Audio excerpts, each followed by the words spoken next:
In environmental properties that you chase in the commercial world and retail world, you always got to have a good consultant you can rely on, A, that B, it'll take care of you, and C, won't charge you an arm and a leg. And I found Mac to be real reasonable. There's many firms out there, but they give you real good customer service. They know their business. They take online ordering. They have a good website. They're interactive. I found good success with him. He wanted to come today, in fact, and speak. And I think I'm going to have him come to the mentoring program and speak just on that topic when that comes up, sometime later on this calendar year. But basically, that's a whole different world, is the environmental world. In the commercial world, when you acquire commercial property, a BEA is a Brownfield Environmental Assessment. That's a designation of a property. It's a report. Basically, to get to that point, a property has to have contamination issues above residential, commercial, or industrial standards. Residential standards, as you can imagine, are the most stringent because someone's living in if there's a home or a multifamily product or retail with housing above, there's a big criteria for air inhalation for fumes that might come out of the ground or fume from product in the building.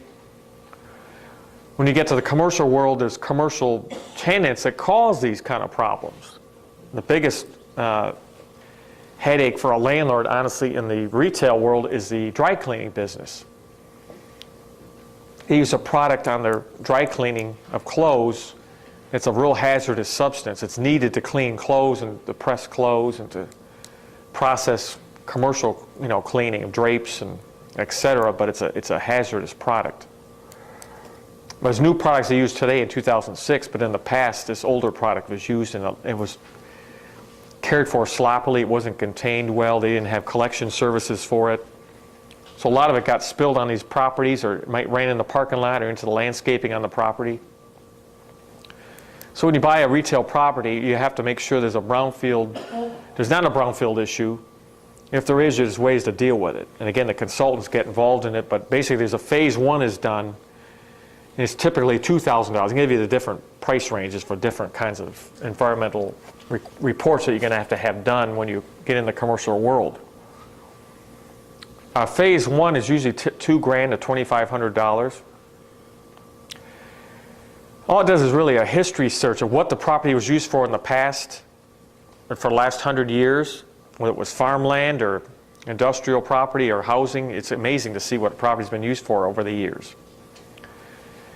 They check back 100 years in the title search. They do aerial photographs for as far back as they can go. Usually it's into the 70s. They had old satellite photos, 60s and 70s to current. And then they'll do a screen of how many contaminated properties are on the federal list within a 3-mile or a 5-mile ring of that property that you want to purchase. And they put all in a report and they submit it to you. And if the report comes back that there's no further investigation required, you're done. You just keep that file, keep that report, and when you go get it the property financed or refinanced, you use that, you turn that to the lender. And typically that report's good for about a year. Then the lender's going to say, you've got to get this report updated. So you go back to the same consultant again, and the unscrupulous consultants are going to want to charge $2,500 all over again. But the consultants I recommend, they basically review the file and they charge $500 to $700 just to review the file and go visit the property again, make sure it's the same use, nothing, visuals changed, and they'll say, okay, here's the report, Pat's recertified. Phase two is if the phase one comes back where they got some issue. They went to the property and they said, oh, in the past this was a auto dealer, car dealer, a junkyard, an auto repair facility, or some kind of gas station. Phase two is the next step. That's when they go to the property, when they start snooping around, and they take samples. Take a little beaker of dirt or a sample of tile from the building, or ceiling tile, or chip some paint off a molding or off a windowsill, and they send it into a lab to get analyzed. Go ahead. How much does that cost? Again, a phase two in the commercial world can range anywhere from $3,500 to $12,000. Again, it's specific on how much work they got to do, how many hours. Again, all these environmental consultants, just kind of like an attorney or any professional, they charge an hourly rate, and that's how they come up with their fee. So if they got to put 20 hours in or 30 hours in, they're going to charge a flat budget fee, and then if they go over that amount of time that they got to spend on the project, they're going to bill you another additional hour on top of that. But I always try to nail them down, and they're pretty good about it, giving you a not to exceed fee to do a phase 2. Question? Is the CPA phase 1 and phase 2 both required for an initial purchase as well as a refinance? No, a phase 1 is required just to protect yourself from an initial purchase. A phase 1, if it's clean, there's no more reports needed for financing or any other reason. But if a phase 1 shows that they need further study, that's what a phase 2 entails. And that's what I said, a phase 2 is actually taking samples and sending them out to a lab for analysis. And then the results come back and they'll say, okay, you got this level of contamination and this exceeds this benchmark, industrial limit again, commercial limit or residential limit in this category. And then you pay for that report. Here's your report. It's 12 grand at the most. A phase 3 is actually doing the work. That work gets a lot more expensive. But again, that's the kind of product or properties that you want to try to acquire and target. That's what I've made a lot of good buys on, properties that have environmental problems. You don't become liable in the state of Michigan. There's some other states now that have current legislation pending. I don't know. I think somewhere in the southern states. Michigan is the most user-friendly, pro-development environmental law in the whole country. You do not become liable for any contamination that was caused on that property any time in the past, no matter what it is, the ground's glowing, until you take title. So that's why the phase 1 alerts you to that problem. The phase 2, if required, identifies the problem, and then the phase 3 is actually doing the cleanup or containment. Sometimes you can't clean the property up in a phase 3, so then you go to the next step was not a phase 3, but it's a BEA. There's a site in Utica that I purchased with Mark and some other investor, and it actually had a BEA on it. We got it at a great rate. We had a phase 1 done, a phase 2, a phase 3. Was not required, just got a BEA because it was a landfill.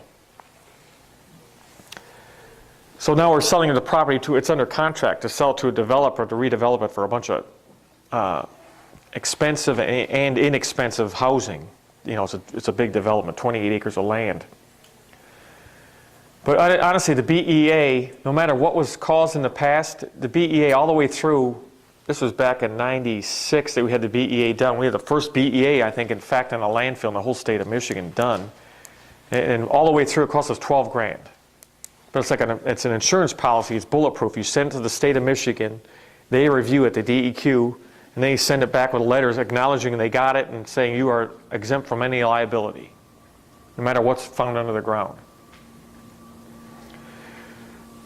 So then at that point, we went to the lender, Comerica Bank, because the investor we had involved in this property didn't want to keep his cash in the property. So we went to the bank. The bank saw the BEA. They said, fine, great. This property is financeable. And I got a mortgage on the property based on the BEA.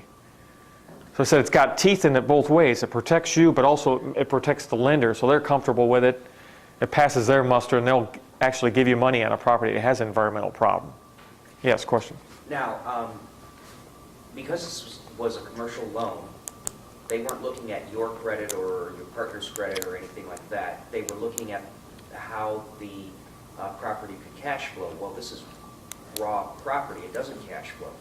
What did they use to determine whether or not they were going to finance it? They evaluate the land on its fire sale price. And we got a loan basically on half of the value from the wholesale. From retail to wholesale, we bought it at a fire sale price. This building, at the time we bought it, had a 120,000 foot warehouse on it, vacant. At that time, we wanted to renovate it and lease it, but we missed that window, so then we tore the building down and we're going to sell it to a developer to redevelop the site. But typically, there's all kinds of lenders out there that will give you land loans.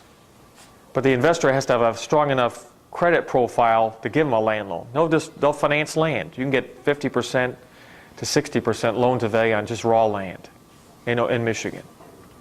There's loans are out there like that. So in this case, the investor did have to show credit. Yes, on a land loan you do, because they want to see that you can service the debt.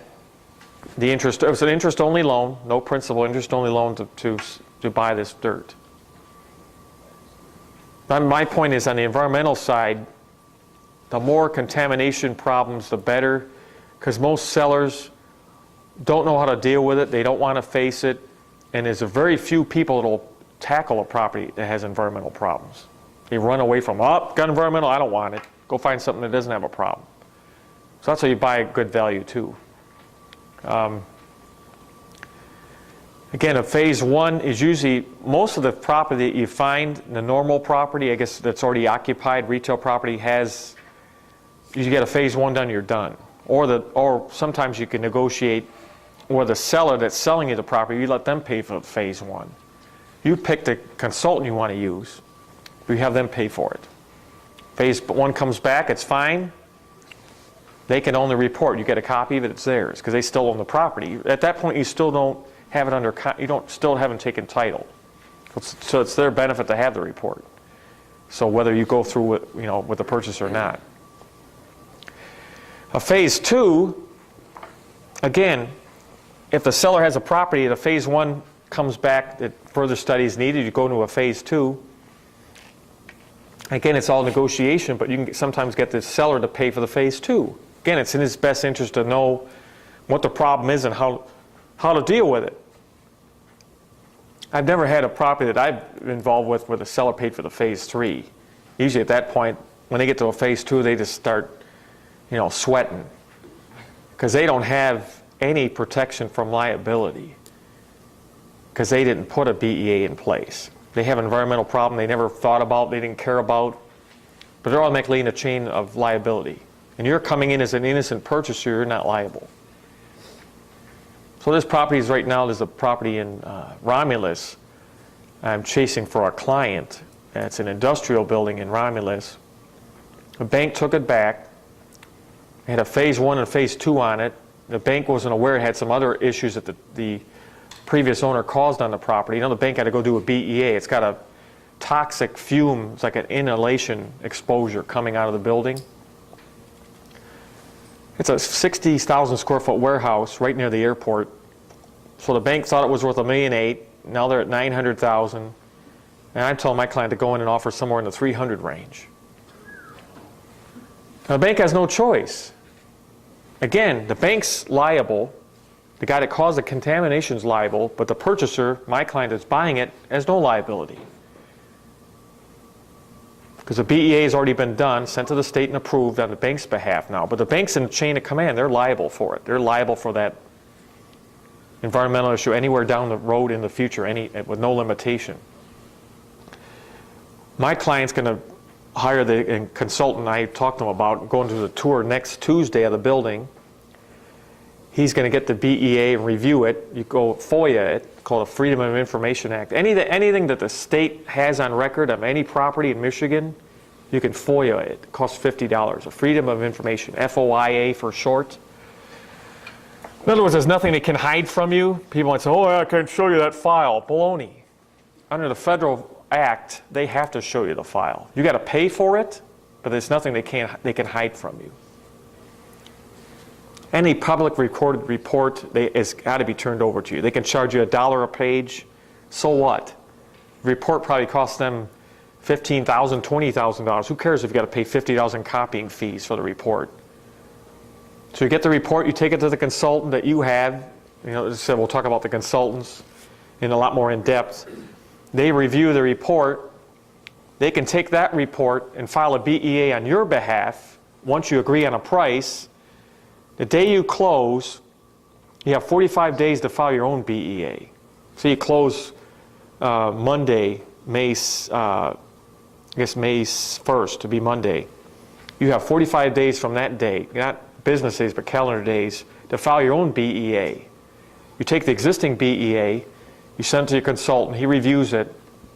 They charge you typically $1,000, maybe $2,000 to file a new BEA on your behalf with the state, send it to the state, state sends it back, they sign off, you're not liable. You go redevelop the property, you can refinance the property, you can sell the property.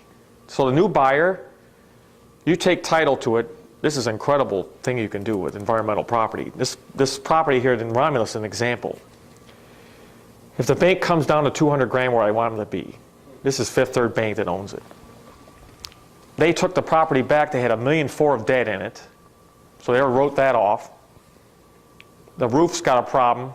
They've replaced the roof on the property already, so they're taking a bath there. The environmental probably, because they don't really negotiate price, they probably paid 40 grand to get a BEA done. They spent 40 grand there. They've been holding the building for over a year, paying the taxes on it and forced place insurance coverage on it, because the bank would want someone to walk in and get hurt on the property and sue the bank, so they probably got a huge policy on it. They hired a broker to sell the property, a broker I know that told me about it. And again, it was a pocket listing of his. So now if they take, this is the last nail in the coffin, they take 200 grand, it's off their books. You can take the property, you got the BEA from the bank, which we FOIA'd a copy of it up in Lansing, they sent it to us. Take it to the consultant, spend a couple grand, get the BEA reaffirmed to the new buyer, his new entity. You don't buy anything personally, always an LLC or a corporate structure. That's how you take title. He could physically take that property at 200 grand and sell it now for $1 million. He doesn't want to do that, but he could do that. Because the property is legally, he's not liable for any contamination there, and whoever he sells it subsequent is not liable. They got a huge 60,000 foot warehouse. It's right on Wick Road behind the McDonald's. It's about 3 acres of land. It's zoned industrial. The front portion is zoned B2. You could tear it down and put a retail strip center up. So you created value by chasing an environmental property. I'm saying there's an opportunity of a live case example. Go ahead. Just a point here. You said that the bank had a BEA on it, but they were still liable.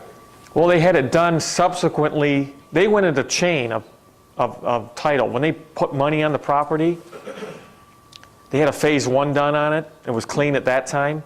But during the time they had a mortgage on it, the tenant or the owner of the property contaminated the soil. So the bank becomes liable for it. Okay. And if, only because they held the paper at that point. Yes. Okay. So the bank knows what problem they're in. So if we get the property, get the property for 200 grand, it's great for the bank. And There was no advantage for them to have gotten the BEA then, is there? well, they want to stop any further liability. In other words, when they sell it, whatever liability is there is now. The new buyer does some contamination with fuel or who knows what. The bank could be liable because it goes all the way back. It goes all the way back in chain. Okay. Chain of liability. Mark? Yeah, like the Forrest Gump, stupid is as stupid does from his mother. We've done that where we actually put ourselves in a liability situation where we didn't do the BEA, and then all of a sudden after the fact realized what we did. It's not a good feeling. And then we've taken that property and deeded it into a limited liability company that got a BEA on it and prayed and waited for time, and then when we sold it, with the BEA, so. But once you put yourself there, I made sure, because that experience I talked about earlier when I went into bankruptcy, I made sure they were on my bankruptcy. So, I mean, that's the kind of stuff, you can't get away with it. If you've already done it, then the next best thing to cure it is to go ahead and create a new limited liability company, go ahead and get your BEA and move it into there, so when that company sells it, at least when you're selling it, you're passing a BEA on to the new buyer, and it doesn't raise red flags. So that's what we did to correct that. Yeah, but you basically remain in that chain then forever unless you've got a bankruptcy you've included it in. Yeah, so you can file bankruptcy if you do that. There's the answer. I mean, That's just, That's a good answer. Yeah, no, I'm just saying that, but that was the way we tried to minimize what went on with it. Yeah, it made sense if you had to declare anyway that you did that, yeah. Which is why they have a good consultant on this stuff, because sometimes you can go, whoa. Yeah. Just that it's environmental world, there's so many opportunities, you just got to know your way to navigate through it. And that's, again, part of the process of what I teach you and what you learn from doing it and being in the game. Yeah, yes, go ahead, Victor. So basically, let's put ourselves in the place of the bank. Let's say that we now bought it from the bank, we had our own BEA. We then leased it out to a guy who contaminated the soil while we owned it, and it was on a triple net lease or whatever.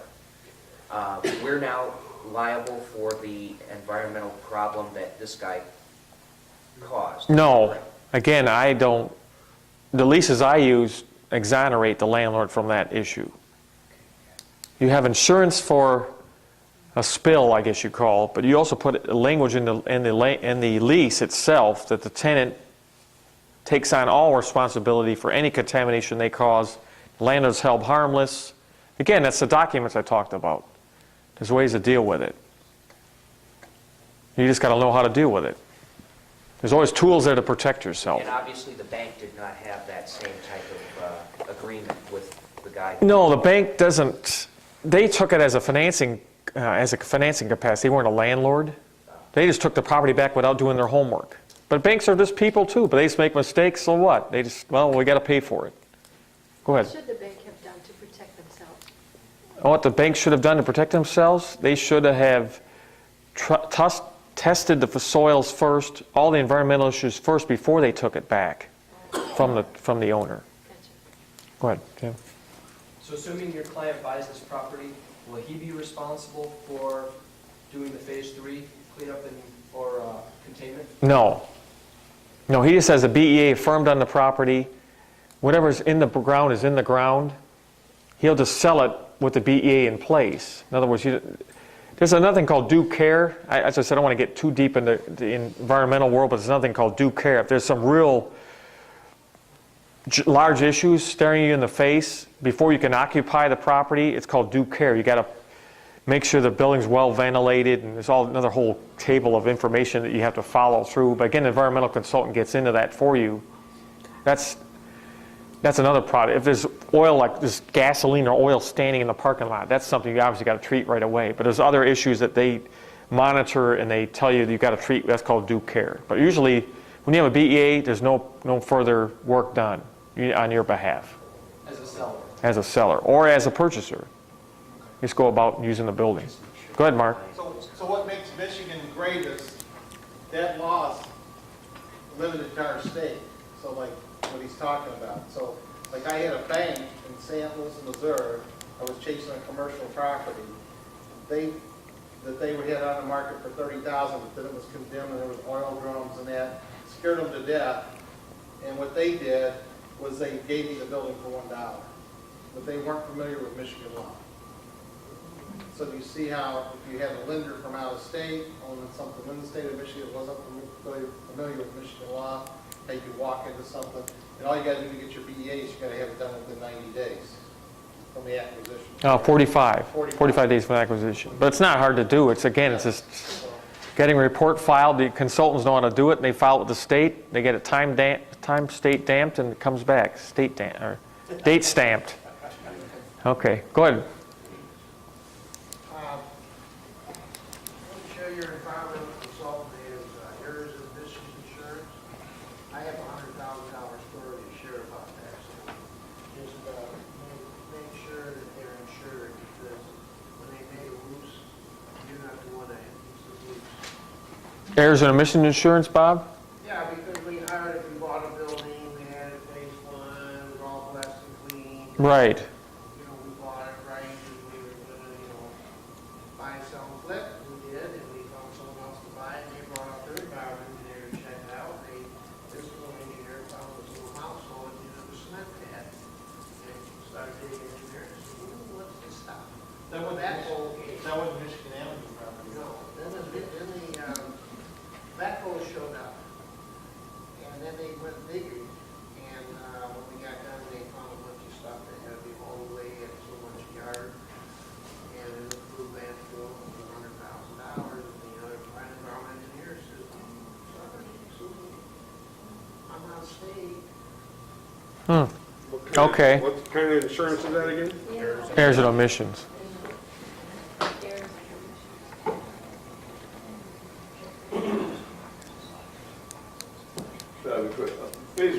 phase 2, phase 3, is that all environmental terminology? Real estate Yes. terminology? No, it's environmental terminology. Across the country. Yes. Just the different states, like Mark mentioned, have nothing like Michigan does as far as protection for new property developers or purchasers in Michigan. All the other states, you're liable, whatever's on the property, you got to clean it. If I bought a building today that the previous owner had all kinds of spillage and has two underground tanks underground right now, the day I buy it, I'm liable to clean all that up, bring everything up to code. And I'm liable for any cleanup or any problem the property caused if the oil or gas or cleaning solution got in the water table and contaminated everybody for the next 50 miles, I'm liable too. So in the commercial arena, it's really important that you have a professional like Bob to set up an entity that protects you, insulates you. You don't buy anything personally. You use land trust or LLCs or corps. There's all different ways to structure that. That's a whole seminar itself, but you got to have somebody that knows how to do it and keep you away from liability. Whether it's federal liability, state liability, tenant liability, there's all kinds of liability. People like to sue you just for the heck of it. And you just got to make it difficult for them to get any money or even go through the exercise. So they just say, I'm not going to sue you. Let's go sue some other sucker that owns everything in his own name, or he and his wife's name, even better. So you just got to be proactive in that, that regard. Don't own it personally, own it or as an LLC. Okay, question in the back? In a situation like that, would you encourage a person to get, say, a prepaid legal product? No. No, those are the wrong people. Those people they know less than you know from this seminar. The prepaid legal people, in my opinion, are good for. You didn't. Trying to make an example. Multi-level marketing is all it is. Yeah, I mean, there's no real legal background. Usually, they're good attorneys, but they don't have any specialized knowledge. I'll put it that way. They know general law, but they don't know specialized law. That's the worst kind of person you want. Yeah, you're all set, Pat. Then you go back to the point that Bob made about errors and omissions. They should have, $10 million worth of coverage. And they say, oh, you're all set, and then all of a sudden, a year later, you come back to bite you. So, trying to go down my list here. Okay, I get the phases of environmental. Gave you real-life examples. I guess the building, I revert back to this building in Detroit that we own downtown, this warehouse. It had a perceived environmental problem too, on top of all the plastic in it. Hired an environmental consultant. He went down and evaluated it. It's because of the train tracks, which weren't on the property. They're right contiguous to the property, but all train tracks are the dirtiest land in the country, you can imagine. All the stuff that spills on the train tracks over the last 200 years. Oil, barium, aluminum, phosphates, coal, arsenic, everything was perceived to be a problem is all spilled along the train tracks.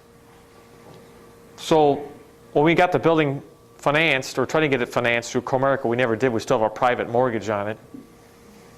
The big issue with the bank is oh, this property's contaminated because you have train tracks on your property.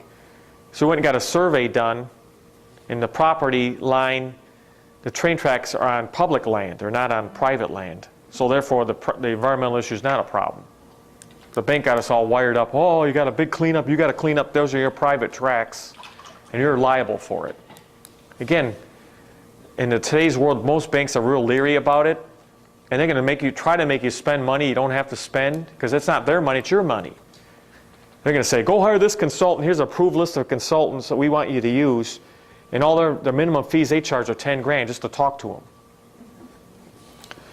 So you try to talk to more consultants and you get to know the people, through the network of, again, people you deal with, brokers and other consultants. And you get to use the right consultants, and they can get on if they're not on the bank's list, they can get on the bank's list. That's no big deal. They can't discriminate because they're not on the bank's list. They're certified by the state of Michigan as a geologist. They got a company. And they got a track record. The banks can't, say, oh, we can't deal with that consultant. As long as they're professional and they got a degree and they're certified by the state, they can do the report just as good as anybody else. So that's one other point I want to make to you. Go ahead. In the train track situation, is it say like CNS Railway, that owns that land. Honestly, it's City of Detroit land, but the rail has a big lease. They have an easement for the rail, so they're liable as well as the... But the rail companies, they're not dumb either. They might have an entity that owns that strip of track throughout the whole Detroit, and it's domiciled in Belgium. I mean, they're not collectible either. So they're not, they say, well, yeah, we saw contamination. So what? Good luck. All the schools that have underground tanks that are leaking, because they used to store fuel underground to pump all fuel to feed all their buses, all the schools, all the municipalities are exempt from any kind of cleanup. They're not liable for anything. If all their tanks are leaking underground, they say, well, I don't know, we didn't know. They're not liable. They can't be sued or forced to comply. So that's another way to look at it. So I just got to use your, be forearmed as forewarned. And again, knowledge is all you need to know in the environmental world. You can make a fortune doing it because most people don't understand it, so they just run from it. It's like this building environment. There's a lot of buildings like this. I just haven't really spent the time in industrial world and go to each of the banks and try to get their industrial properties because there's so much industrial available right now. It's a transition. Industrial's changing. There's a lot more available than there used to be. But it's a cycle. You get to a point where industrial will come back and be for different uses, big box, or you see a lot of heated and cool storage facilities going up. That's a new thing. That's another huge income side. It's really a business, but they buy an old industrial building for pennies on the dollar. They compartmentalize it, and they start leasing it out. And if you really looked at the numbers, it's mind-boggling. It's a franchise. All those mini storage facilities, you see them up and down Telegraph and Woodward and off the freeways. They charge for unheated space $6 a square foot. And what's their cost? They don't have any cost. All they got is a piece of steel here, a piece of steel here, piece of steel in the back, and they got a chain link fence at your front door. You got your stuff stored in there. You get a little pull chain for a light. If you want to store stuff in controlled environments, it's $12 a square foot. And controlled to them is it won't go below 40 and it won't go above 85. So that's where they set their thermostats. And it makes an absolute fortune, people storing materials or family heirlooms that they don't want to sell and just want to keep forever. And it's incredible business too. You see a lot of that going on.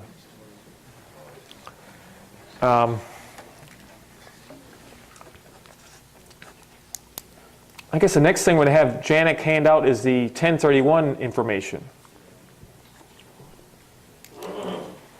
That's a whole different arena. Again, we're going to touch on it today. I can't cover all of it, but the information they're handing out is they're the national arm of Stewart Title. Stewart Title is one of the largest title companies in the country, or the world for that factor, in all different countries. You can buy property in Mexico, Canada, Europe. Stewart Title can do title work for you, give a title policy.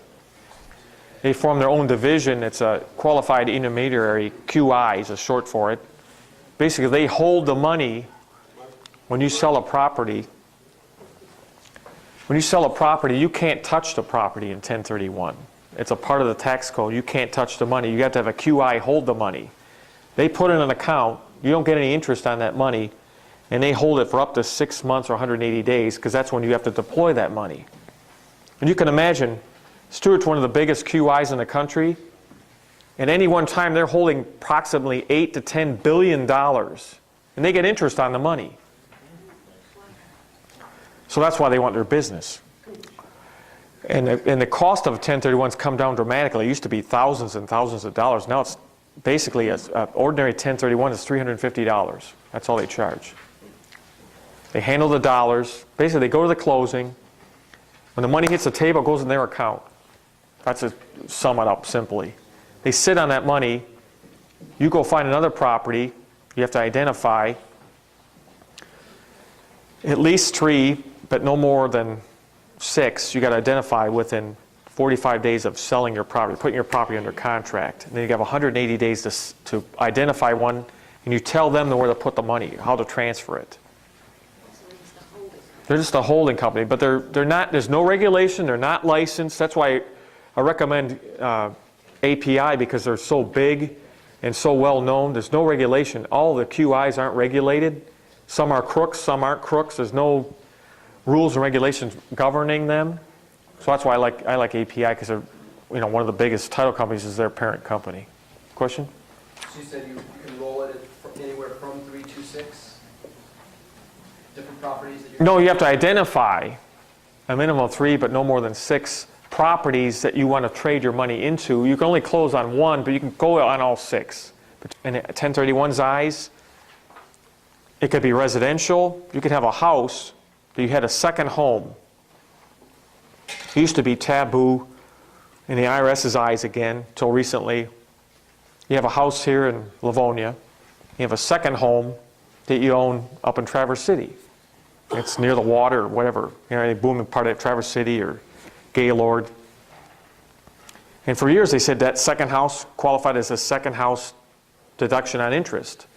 Now they recently ruled if you write down when you bought that house or keep in your notes you bought that house for investment, that qualifies as a 1031 candidate. You can take the profit from that house and pay no tax on it. Some people have houses up in Traverse City that have grown tremendously in value because of the water and all the growth up there. You might have bought the house 10 years ago as a second home or a condo for $100,000 or $50,000. It might be worth $500,000 today. If they went out and sold it, they have to pay gain on it. But the IRS's eyes now, you could deem that as a 1031 held for investment property, 1031 and pay no tax on it. Go buy 2 more condos up north, or buy something in another country even. So it's interesting. Pardon me? The real estate has to be in the continental. No, I understand. That was a misstatement. Not a part of the country, but not another part of the world. It's got to be in the United States. You can't go outside the country. Did you say continue? Pardon me? Is the last term Hawaii exempt? No, just the 50 states. You can't go into Canada. You can't go into Europe. Got to be the United States.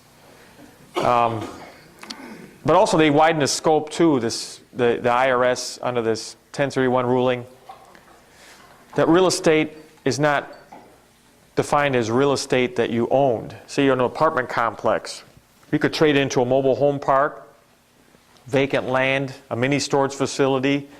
And recently they just ruled a couple months ago, I understand, I went to this 1031 seminar in December, that you can roll it into TICs, tenants in common. It's another investment vehicle. You can roll it into gas rights. There's people that have natural gas income from operating natural gas wells, and you can roll right into that kind of acquisition, which pay 15% return. Mostly the 1031 stuff you can buy, the triple net lease properties are 10 caps we talked about earlier. There's no real upside to them. Again, you hold them and you wait 7 years and you turn it because the value appreciates. But there's other avenues now to trade your money into, and it's tax deferred. It's not tax exempt. A 1031, it doesn't really wipe out the tax, it just pushes the tax on. As long as you keep 1031ing, as long as you live, you can give it to your kids and then they can pass it on. They can keep 1031ing as long as they don't ever sell the property and pocket the money. But the rules with a 1031 are great, and it talks about in the handout, as you put the money into the property, and then you wait a certain amount of time. I'm not sure the exact rule. I think it's 6 months or a year. And you could refinance the money out. Borrowed money, again, I went back to what I said earlier, is tax-free. So you borrow money out. You go buy whatever you want to buy with it. Another property, is what I recommend you do. But you can buy whatever you want with the money. The income comes in, pays down the debt, refinance it again. Just keep taking money out. Go ahead, Dick. I understand that the 1031, if your property, if you've gone through 1031 and then you die, your estate then takes the property and then it's only treated if there's an estate tax. It's not treated as your increases through your 1031 have kind of disappeared. Right, yeah, at your death it just dies. But again, your kids take it, who your heirs are, they take it at that basis and then they just keep going. Right. So I said it's a great tool, and again, it really applies to commercial. It was set up for big landholders in the past. That's why it went into the code. Big farmers had big tracts of land, And instead of having them sell each other's land, pay profit, and then sell to some other, that's when the code was, that's why it was put in place. So a guy farming 1,000 acres of corn can have 1,000 acres of beets, and they could trade land without paying any tax. And it's been, over the years, it's been there, it's never really changed.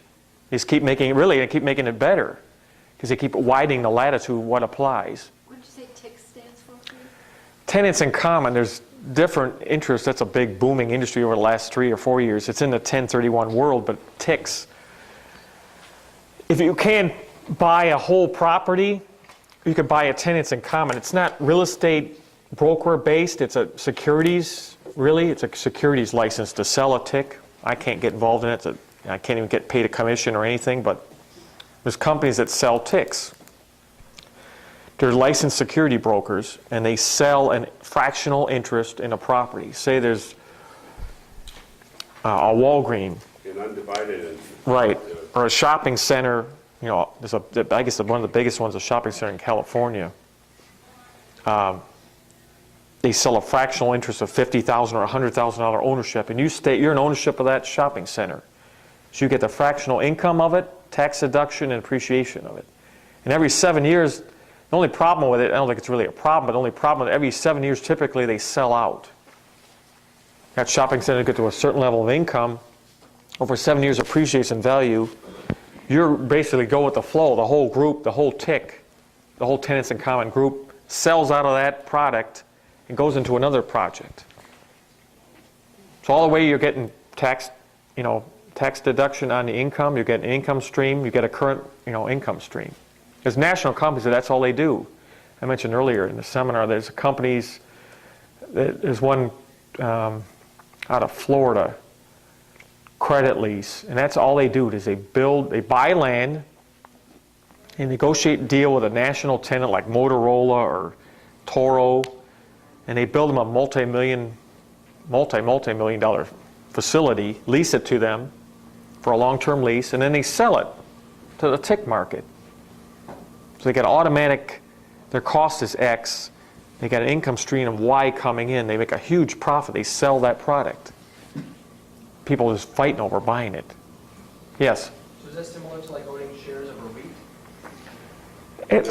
It's not the same. REIT's a private entity. Basically, a TIC is the whole public can get into a TIC. You can buy $100,000 in this shopping center, and someone else can have a $10 million interest. REIT's a lot different. I don't really want to. That's a whole other subject, but I just want to talk about 1031s as the possibilities of when you get a big payday. You work with a financial consultant like Bob or someone of that caliber that has that kind of talent. They show you, here's what you can do, pay the tax and make Uncle Sam happy. Here's a way to do the same thing, take the money, keep growing your money. Because that's what you want to do, is keep growing your money. You don't want to be step backwards and start all over again. Get to a certain plateau and then step all the way back down. Keep growing your money, the bigger snowball. Do more and more deals and compounding your money. That's how you get ahead in the commercial world. Now the question was, can you own 2 homes and still do a 1031? Yes. You just have to specify that the second home that you own is not, it's an investment home. You just got to declare it as an investment home. You got to either rent it out. It's not a home that you can live in. It's like a second home. You rent it out a certain part of the year. And the IRS doesn't challenge that. Once you say it's an investment home, that's a 1031 candidate. You take the profit. Because you already have the federal tax exemption here. When you sell your home, if you're married, you get a $500,000 exemption and pay no tax on the gain. So this really opens a window to other opportunities, investment properties in the housing realm and commercial realm is what I'm talking about. And I mean, it works at cell towers. That's what we're going to talk about a little bit about cell towers and billboards. And the 1031 is this incredible tool to defer the tax. People say I don't have to pay any tax. No, the tax is there. It's always there. You just keep pushing it off. As long as you follow the rules, it never comes due. They were brought up to me about touching on cell towers and billboards. Cell towers are always going on. It's a big industry. Basically, the cell tower companies are looking for infill sites all the time. There's always dead spots that they got to fill in. The bad part about it is they're using municipal sites now. They're going on top of telephone poles and lighting it. You could see them at different public high schools. So it's kind of taking away a lot of competition. They'll pay the school $2,000 or $3,000 a month to put a tower on top of the lights in the parking lot of a school playground. The public golf courses now are putting cell towers up. But basically, you got to have a site that's either industrial zoned or heavy manufacturing zoned, and the tower's got to be able to fall. They call it the fall of the tower, 100 feet. So anywhere that shadow is cast from that tower, 100 feet can't be 100 feet away from any residential property, zoned residential or any residential dwelling. That's the only parameter you got to have. They basically come in, you don't spend one penny. They do everything. They do the survey, they split off the parcel, they'll fence the property, they bring utilities there, they build their little shed, which is now prefab. They bring it on a truck basically and drop it off the truck. It's a precast concrete structure. They bring a monotube boring rig in, they drill a big hole in the ground, they fill it with concrete, they put their case on in, and then a crew comes in probably 3 or 4 days and they put the tower up. Electrical guy will sit there and wire all the equipment in the room, and then they start paying rent, usually within 30 days. And they typically pay $2,500 per carrier on the tower. So they pay for everything. They pay the personal property tax, they pay the real estate tax on the land, they do all the improvements, and basically they're giving you a lease for what? For the dirt. And they pay a huge amount of money. Usually it's $2,500 for the first carrier, then there's a staggered rate for any carrier above that, but typically it's like $2,000 and $1,500 for the third carrier. But it's unbelievable income. The 3 towers I've done for my dad's benefit in Oakland County, between all 3, he's getting over $20,000 a month. And it goes on for 25 years. Then at 25 years, they have a open provision where the landlord and the tenant being the carrier, can get together and negotiate. If the rates are out of whack from either party, they can negotiate. Otherwise, it just keeps going. The rent keeps going. It gets a bump in the rent and it keeps going. And what people have done in the past, and it's a big industry now, is people are selling their cell tower income. I go into a little more detail is about billboards. I only got involved with about a year ago. There was a friend I met through the seminars here, and he got involved in it real deep. He went to a seminar just on billboards in Chicago, and there's companies and individuals that go around the country and just find billboard sites. Again, it's zoning, it's location, it's only the little piece of dirt, but you put the structure up and there's a constant passive income stream. And Reddy, he's not here today, I don't think, but he basically is a bird dog street runner. He just runs up and down the streets of Detroit and the freeways, learned all the ordinances, studied it, researched it, found 3 different sites. We got 3 different surveys done. One of them I think is going to hit right now. We got state approval. We just got to get City of Detroit approval. It's a 60-foot tower, 60-foot billboard, a 2-face, called a V. And we got quote to erect the billboard. And we already got a proposal from a guy I know. It's not even put on the market. It's kind of a word-of-mouth thing because I got to know some people that already own billboards. And he goes, Pat, I'll put up $300,000 and I'll buy you out right now. I said, nah, I don't think we want to sell. He goes, well, how about if I just give you $150,000 and then buy my way in? And I'm a half owner. And I'll share in the cost to erect the billboard and keep the income stream. I said, well, I don't know, I got to talk to my partners. I'm saying that's the kind of, and that was just not even an orchestrated look to try to sell it. Again, it's a specialized niche. It's in the commercial realm again. It's not in the residential realm. No one talks about it. But people make a fortune. They go around the country looking for the sites along the major corridors where the billboard companies want to go. All the national ones are in it, Gannett Outdoor, and they're huge, multi-billion-dollar companies, media companies, but they don't get down and dirty. They don't care about looking for a site or going through all that exercise. All they do is they're like a massive clearinghouse selling time on a board. 30 days for this face. If you see them now, they don't paint them anymore. They got like a big bag. The guy goes up with a bag and he wraps it. wraps the whole board. 30 days later, they come up, they cut it off, throw that in the trash, take this new bag out, wrap it over there, pull it tight, and it's done. And they sell the face for, I don't know what they really get, but they pay what you could do, because that's what I said, we're kind of at this turning point now, I don't know where we're going to go, but my opinion is I'd rather keep it and keep the income stream, wait a year, and then sell the board for a lot more money because it's up and it's got an income stream.